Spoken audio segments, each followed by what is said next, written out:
It began with a folded piece of paper, a soft creak of the attic floor, the dim glow of a single bulb, and a widow searching for the last fragments of her husband's life.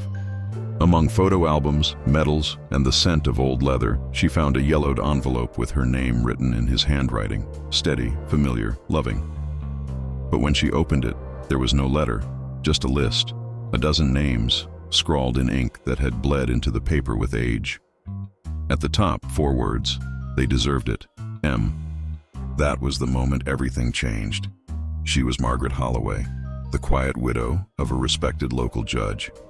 The townspeople adored him. He was fair, charitable, the kind of man who always remembered birthdays and helped neighbors with their groceries. His death had been sudden, a heart attack, they said. Peaceful, the doctor claimed. But peace was the last thing Margaret found after his funeral. Because when she read that list, she recognized the names. Not all of them, but enough to feel her chest tighten. They were people from the same town, people she'd seen on missing posters over the last decade. At first, she thought it was a coincidence. Maybe her husband had kept notes on local cases. He worked in the justice system after all. But the title, "They Deserved It," gnawed at her. Why would a judge write that? Why keep it hidden in the attic, sealed away?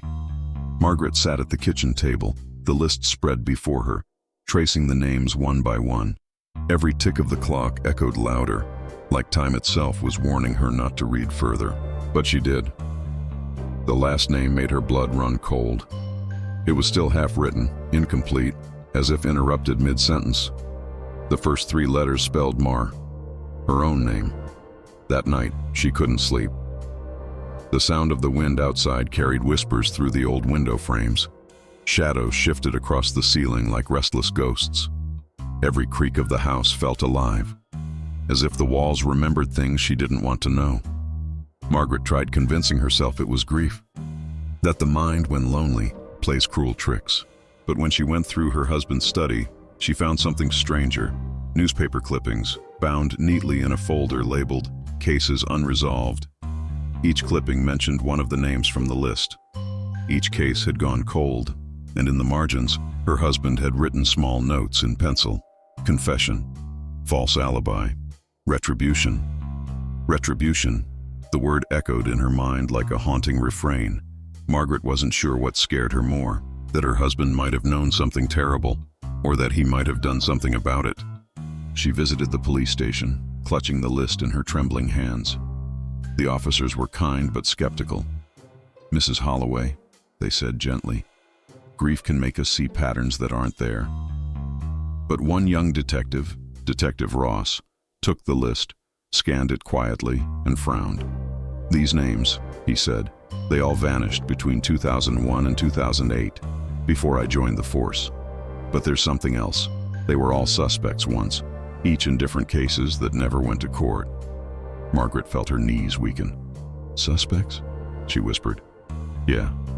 Ross nodded. "Petty crimes mostly. A few bigger ones, but none convicted.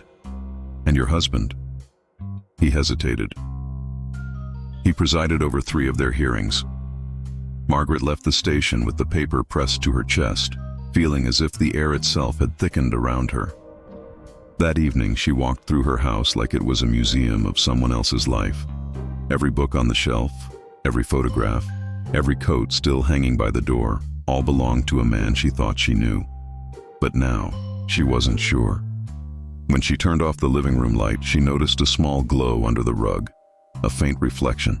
Pulling the rug aside, she found a hidden compartment in the floor. Inside, an old cassette recorder. A single tape inside. The label read, "March 3rd, Final Statement." Margaret hesitated before pressing play. The sound crackled, and then his voice, her husband's, filled the room. Calm, deliberate, familiar, but heavier than she remembered.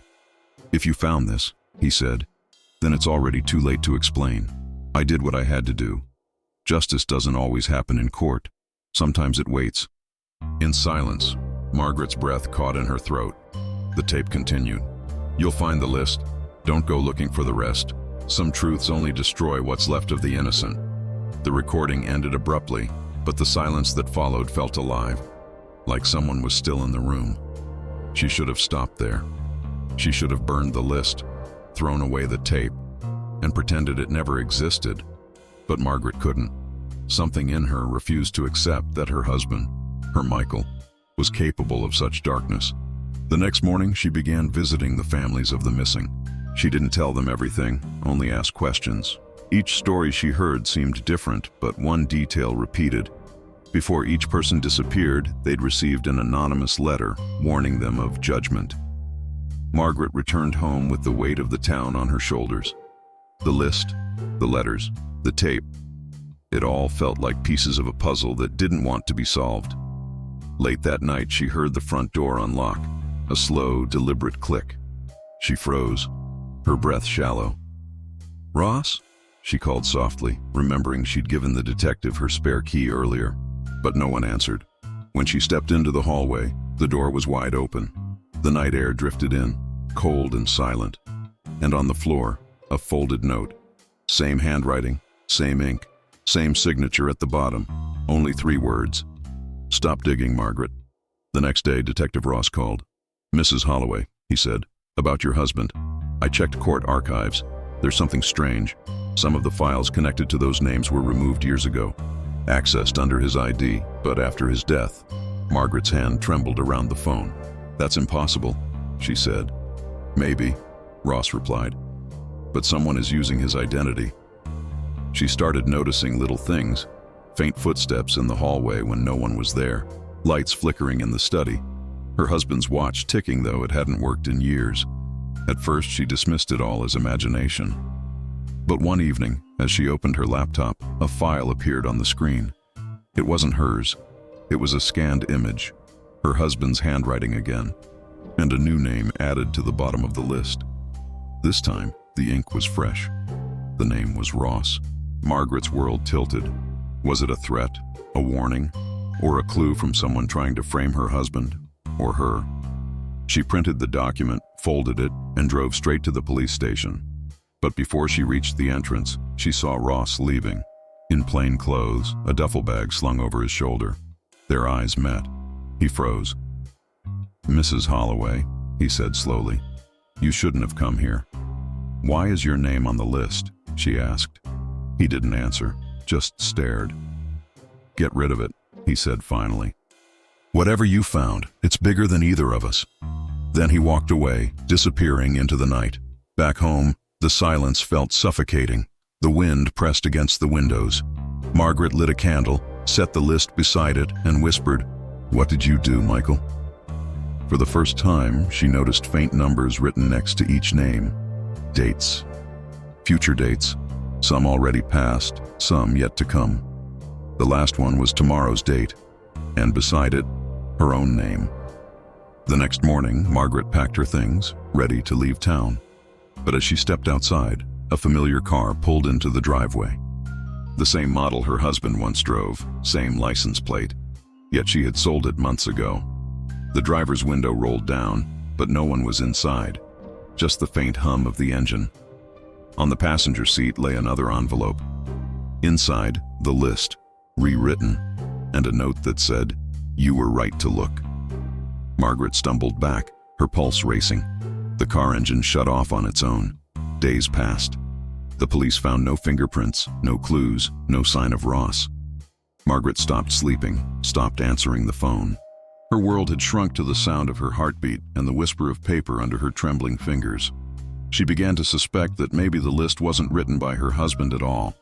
Maybe it was written to him, a test, a curse, or something else entirely. When she returned to the attic to lock it all away, she noticed something she'd missed before. Another envelope, hidden beneath the floorboard. Inside was a photograph, a picture of her and Michael, taken years ago. On the back, scribbled in that same ink, "The last name is yours, because you were the only one who could find the truth."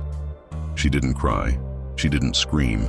She simply sat down, folded the paper, and placed it back into the safe, locking it. From that day on, her house stayed dark, the windows drawn. Some say Margaret moved away, others say she never left. But every year, on the anniversary of her husband's death, a single envelope appears on the town's courthouse steps. Inside, One name. No one knows who writes them. And at the top, in that same familiar hand, are 4 words. They deserved it. M. Thank you so much for listening. If you enjoyed this story, please consider liking this video and subscribing for more. We appreciate your support and can't wait to see you in the next one.